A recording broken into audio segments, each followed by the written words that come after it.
Bayan, anong gagawin mo kapag ang mga taong minahal mo, yung tinulungan mo na, pinagkatiwalaan mo pa pero sila pa ang unang sumira sa'yo? Yung akala mo, pamilya mo na sila pero nung wala ka nang maibigay, ikaw pa ang naging kontrabida. Libre ka ng libre, tulong ka ng tulong, pero sa bandang huli, ikaw pa pala ang naging tanga. Masakit, di ba? Kaya ngayon, kabayan, pag-usapan na naman natin to. Real talk na naman tayo ngayon, kabayan. Sapat na ang panlalamang, panahon na para gumising ka.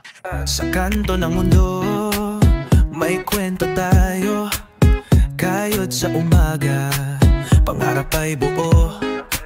Malayo man sa Pinas, damang-dama pa rin ang puso ni Kabayan. Sa vlog ay lumalalim, tambayan ni Kabayan. Dito tayo sa totoo, tawanan, iyakan, negosyo'y binuo.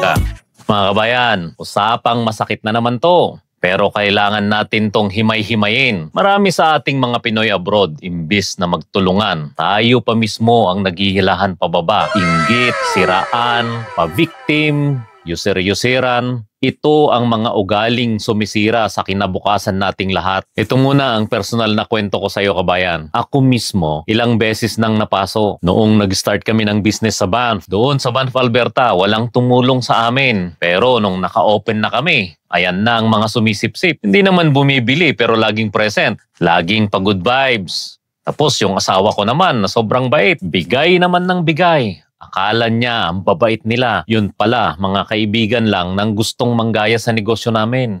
Kaya paglipat namin dito sa Edmonton, ganun na naman. Same scene. Ibang tao nga lamang. May mga tinulungan kami, puro papuri. Pero nung hindi na namin maibigay ang gusto nila, biglang kami na ang naging masama.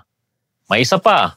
Empleyado namin, kunwari may malasakit, pero mismong customer pa namin ang nagsumbong. Pinapamigay pa daw niya ang mga paninda namin at sinasabi pang hindi naman nila ikakahirap yan, kahit matapon yan, okay lang. Ang sakit, kabayan, sobra, di ba? Ito kasi ang problema. Ito ang mga toxic traits na pumapatay sa growth ng maraming OFW. Una, yung inggit. Ayaw nilang makakita ng umaangat. Galit sila lagi kapag na may nakikita silang nagtatagumpay. Kaya pag nakitang nagtatagumpay ka o may magandang bagay na nangyayari sa'yo, pero wala sa kanila, nakko, patay ka na naman, kabayan. Ito ang madalas nilang sabihin sa sarili nila. Buti pa siya kasi may negosyo na. Ako, mas matagal pa ako dito pero wala pa rin. Pangalawa, yung bang makasarili. Palaging iniisip ang sariling kapakanan at hindi iniintindi ang pangangailangan o damdamin ng iba. Ito ang madalas nilang nasa isip. Kailangan kong makisama. Baka sakaling makautang ako dito sa taong to. Ngayon, yung pangatlo, yung user.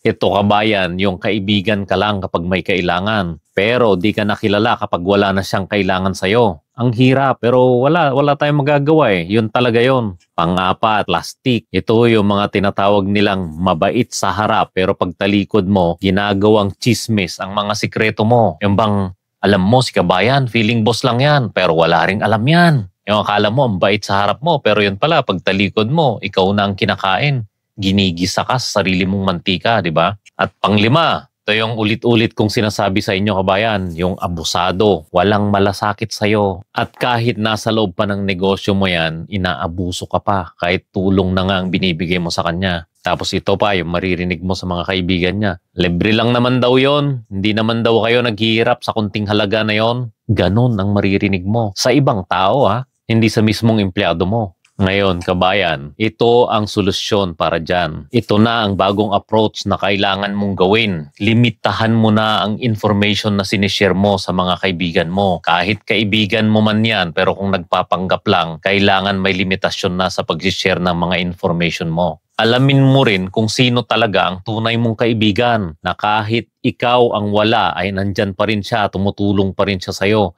Handa kang tulungan kapag kailangan mo. At ganun din, unahin mo muna ang pamilya mo. Hindi ang mga pa-victim na yan kapag may mga paawa effect sa'yo. Lagi mong isipin muna ang pamilya mo. Isa pa, matuto ka ng tumahimik.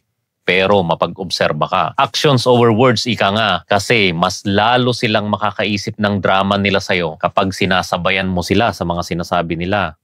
Alam mo kabayan, hindi masamang tumulong, pero ang masama kung sarili mong pamilya na ang nawawalan dahil sa kabibigay mo sa iba. Kaya ako ginagawa ito kabayan dahil gusto kong ikalat ang katotohanan. Mas okay na konti lang ang kaibigan mo or mawalan ka ng kaibigan kaysa mawalan ng respeto sa sarili mo at sa pamilya mo. OFW ka kabayan, lagi mong tandaan kung bakit nandito ka sa abroad. Di ba para guminhawa at umayos ang pamilya mo? Lalo na kapag nagninegosyo ka na. Hindi ka panchingbag ng ibang tao. Tandaan mo yan kabayan. Ang kalaban kasi natin dito, hindi lang yung mga fake friends mo. Ang tunay na kalaban na naman natin dito ay yung kultura natin na pagkamartir at yung pagpapabida sa pagiging generous sa iba. Kasi hindi lahat ng tulong ay tama at hindi rin lahat ng nakangiti sa'yo ay may mabuting hangarin. Pero kabayan, disclaimer na naman ito. Alam mo kabayan, hindi ko sinasabi to para manghusga o magmalinis. Marami rin akong pagkakamali. May mga pagkakataon din na naging sobrang bait ako kahit alam kong ako ang dehado. Ang kwento ko ay hindi para laitin ang iba, kundi para gisingin tayo, para matuto, para makaiwas ka sa parehong sakit na pinagdaanan ko. Hindi ko sinasabing huwag ka nang tumulong. Ang sinasabi ko lang kabayan, tumulong ka. Doon lang sa abot ng kaya mo, pero huwag mong kalimutan ang sarili mong pamilya. Piliin mong magpakatotoo, hindi magpakamartir. Ang dapat mong iniisip ngayon kabayan, yung anak mo, yung asawa mo, pamilya mo na kasama mo sa hirap at ginhawa, yung nanay or tatay mong hindi mo pa naipapasyal, hindi yung kabayan mong mahilig lang makiride on. Bawiin mo ang sarili mong respeto. Hindi mo kailangang maging masama para lang matutong tumanggi. Kaya ngayon, china-challenge kita kabayan. Simula ngayon, alamin mo kung sino ang tunay mong ka-circle. Sino ang nakakausap mo kapag may problema ka. At kung may negosyo ka, sino yung nagbibigay ng lakas ng loob sa'yo para ipagpatuloy mo ang ginagawa mo. Linisin mo ang paligid mo kabayan. Hindi ka lalago kapag puro ahas ang nakapaligid sa'yo. Masakit, di ba? Pero yun ang totoo. Ikaw bro, naka-encounter ka na ba ng ganito? Ano ang pinaka-toxic na ugali ng mga tao sa paligid mo na naranasan mo na? At paano mo ito hinarap? Pag-usapan natin sa comment section. Open forum ito kabayan. Kung ikaw ang tinamaan, baka panahon na para magbago. Huwag mo rin kalimutang i-share ito sa mga kakilala mo kabayan. At mag-subscribe ka na rin kung di ka pa nakasubscribe. Dahil sa tambayan ni Kabayan Abroad, tatambay ka na, matututo ka pa. Saan ka pa, di ba? Babush!